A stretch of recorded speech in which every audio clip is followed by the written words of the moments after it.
So right over here, I have the molecular formula for glucose. And so let's just say that I had a sample of pure glucose right over here. This is my little pile of glucose. I'm not even going to tell you its mass. But based on the molecular formula, can you figure out the percentage of carbon by mass of my sample?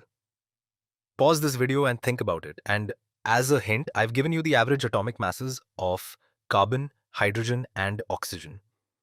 Alright, now let's work through this together. Now, the reason why the amount of glucose doesn't matter is because the percent carbon by mass should be the same, regardless of the amount.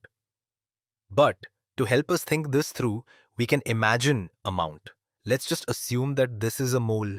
This is a mole of glucose. So one way we could think about it is we say, okay, for every mole of glucose, we have 6 moles of carbon.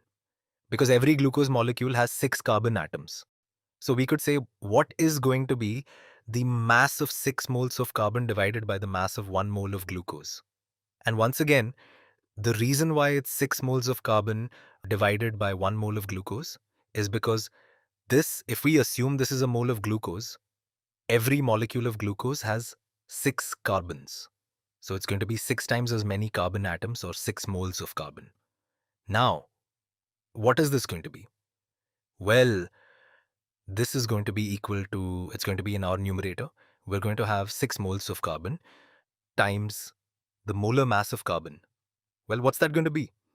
Well, we can get that from the average atomic mass of carbon. If the average atomic mass is 12.01 universal atomic mass units, the molar mass is going to be 12.01 grams per mole of carbon. So times 12.01 grams per mole of carbon. And notice the numerator will be just left with grams. And then in the denominator, what are we going to have? Well, the mass of 1 mole of glucose. For every glucose molecule, we have 6 carbons, 12 hydrogens, and 6 oxygens.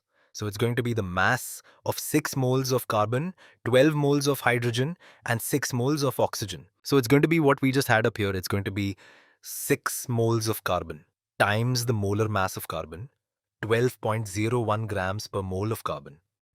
To that, we are going to add the mass of 12 moles of hydrogen. So 12 moles of hydrogen times the molar mass of hydrogen, which is going to be 1.008 grams per mole of hydrogen, plus 6 moles of oxygen times the molar mass of oxygen, which is going to be 16.00 grams per mole of oxygen. And the good thing is, down here the units cancel out, so we're left with just grams in the denominator. And that makes sense. We're going to end up with grams in the numerator, grams in the denominator. The units will cancel out, and we'll get a pure percentage at the end. So let's see, in the numerator, 6 times 12.01 is 72.06.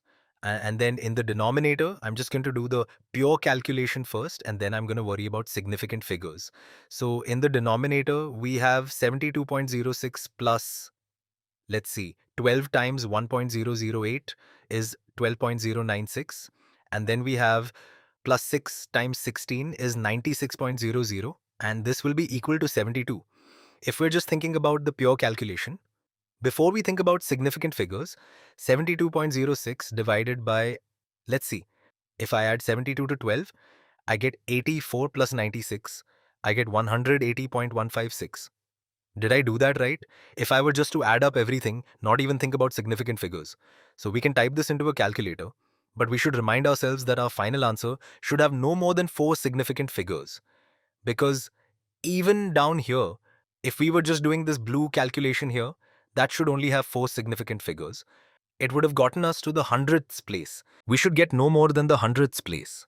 But even if we rounded over there for significant figures purposes, we would still have at least 4. We'd actually have 5 significant figures. So this 4 significant figures is our significant figures limiting factor. So we just have to calculate this and round to 4 significant figures. 72.06 divided by 180.156 is equal to, and if we round to 4 significant figures, this will be 0.4000.